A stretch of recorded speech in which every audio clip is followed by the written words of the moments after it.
اعوذ باللہ من الشیطان الرجیم بسم اللہ الرحمن الرحیم اللہم صلی علی سیدنا و مولانا محمد معدن الجود والکرم و آلہ وبارک وسلم۔ کتاب نور عرفان جلد اول تیسرا باب روحی علوم، جس میں ڈاکٹر محمود علی انجم نے روحی علوم کا تحقیقی و تنقیدی جائزہ پیش کیا ہے۔ مراقبہ اور مشابہت تصور کا ذیلی عنوان بناتے ہوئے اس کے تحت صفحہ نمبر 11 پر ڈاکٹر صاحب لکھتے ہیں کہ سائنس، انجینئرنگ، فزکس وغیرہ انسان کی ذہنی طاقت کا ایک مادی مظہر ہی تو ہیں۔ بے جان آلے نہیں بولتے، بجلی کی لہریں کلام نہیں کرتی، ٹیلی فون اور ریڈیو کے بھیس میں انسانی ذہن اور اس کی حیرت انگیز قوت بولتی ہے۔ مابعد النفسیات کا نقطہ نظر یہ ہے کہ انسانی شعور اپنے تمام پہلوؤں یعنی تحت شعور، لاشعور اور شعور برتر کے ساتھ فقط ریڈیو، ٹیلی فون، موبائل، ٹیلی ویژن، کمپیوٹر اور انٹرنیٹ کا ہی موجد نہیں، بلکہ وہ خود اپنی ماہیت میں ریڈیو، ٹیلی ویژن، موبائل، ٹیلی ویژن اور کمپیوٹر کی حیثیت رکھتا ہے۔ ہم بجلی، بھاپ اور پیٹرول کی مدد سے بے جان مادوں میں جو قوت پیدا کر سکتے ہیں، وہ قوت ہمارے اندر بھی کار فرما ہے۔ شعور کے اس مادی پہلو کے علاوہ ایک اور پہلو بھی ہے۔ اس دوسرے پہلو کو نفس یا شعور انسانی کا روحی پہلو کہا جا سکتا ہے۔ شعور کے اس پہلو سے اگر ذات باری تعالیٰ سے رابطہ و تعلق اور معرفت و عرفان کے حصول کا کام لیا جائے یا کام لینے کی کوشش کی جائے تو اسے روحانی پہلو کہا جا سکتا ہے۔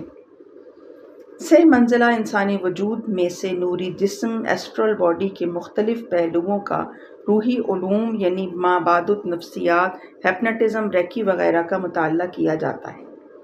روح کا مطالعہ روحانی علم یعنی اسلامی تصوف کے تحت کیا جاتا ہے۔ اس میں اسلامی عقائد کے مطابق انسان، کائنات اور مظاہر کائنات کا مطالعہ کیا جاتا ہے۔ ذات باری تعالیٰ سے عقیدت، محبت اور معرفت کا رشتہ قائم کیا جاتا ہے اور اس رابطہ، رشتہ اور تعلق کو مضبوط سے مضبوط تر بنانے کی کوشش کی جاتی ہے۔ یہ سمجھنا ضروری ہے کہ روحانیین یعنی وہ لوگ جو روحانی قوت رکھتے ہیں کے لیے ضروری نہیں کہ وہ کشف کونی پر قادر ہوں یا کوئی کرامت دکھا سکیں۔ روحانیت کی اساس عقائد صالح اور اعمال صالحہ پر استوار ہوتی ہے۔ اگلی ذیلی سرخی ہے تیسری آنکھ۔ مخفی علوم، اکالائٹ سائنسز اور مابعد النفسیات کے ماہرین کے مطابق دماغ کے قریباً وسط میں دونوں آنکھوں کے درمیان ابروؤں سے ذرا اوپر کے مقام پر ایک گدود یعنی گلینڈ موجود ہے جسے غدہ صنوبری یا پینیلیل گلینڈ کہتے ہیں۔ روحی علوم کے بعض ماہرین کے مطابق یہ غالباً انسان کی تیسری آنکھ تھی جو عضویاتی اور جسمانی ارتقاء کی طویل منزلوں میں اپنی حیاتیاتی افادیت پوری کر کے سکڑ گئی۔ روحی علوم میں ارتکاز توجہ اور تنظیم نفس کی مختلف مشقوں کے ذریعے اس تیسری آنکھ کو جگایا جاتا ہے۔ یوگا میں ریڑھ کی ہڈی کا آخری سرا روحانی قوت کا مرکز ہے۔ اسے کنڈالنی شکتی کے نام سے پکارا جاتا ہے۔ اہل عرفان کے مطابق لطیفہ نفس کا مقام ناف ہے۔ روحی علوم میں بیان کردہ تمام مافوق الفطرت مظاہر کا تعلق لطیفہ نفس کی بیداری سے ہے۔ لطیفہ نفس کے عین پیچھے ریڑھ کی ہڈی کے آخری حصے میں کنڈالنی شکتی کا مقام ہے۔ اسی طرح دونوں ابروؤں سے ذرا اوپر پیشانی کے درمیان لطیفہ خفی کا مقام ہے اور دماغ کے وسط میں لطیفہ اخفی کا مقام ہے۔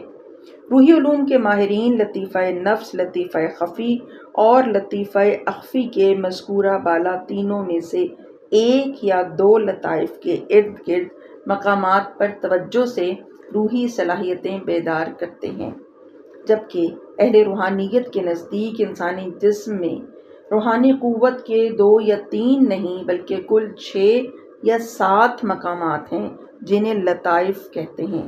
ان کے نام یہ ہیں: نمبر 1 لطیفہ نفس، نمبر 2 لطیفہ قلب، نمبر 3 لطیفہ زوج، نمبر 4 لطیفہ سر، نمبر 5 لطیفہ خفی، نمبر 5 لطیفہ اخفا اور نمبر 7 لطیفہ انا۔ ذکر و فکر اور ان لطائف پر توجہ سے وہ تمام روحانی صلاحیتیں بیدار ہو جاتی ہیں جو کہ مشاہدہ حق کے لیے ضروری ہیں۔ وما علینا الا البلاغ، اللہم صلی علی محمد بعدد کل ذرۃ مئۃ الف الف مرہ۔